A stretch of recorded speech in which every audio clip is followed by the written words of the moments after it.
Ang opening ng una nating burger restaurant from this to this.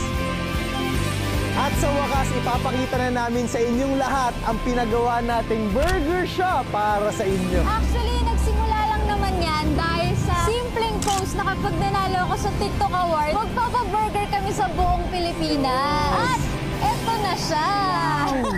Ginto talaga sa lablab. Oo, at dahil nakuha natin to, instantly nagpa-burger tayo. Ilang burgers yun? 10,000 burgers. 10,000 burgers namigay tayo sa Tarlac, Pampanga, Nueva Ecija, Bataan, Batangas at marami pang ibang lokasyon. Yes. Kaya napag-isipan namin, Para matuloy ang misyon na makapagbigay ng best burger sa lahat, nagpatayo na tayo ng burger shop. at eto na siya!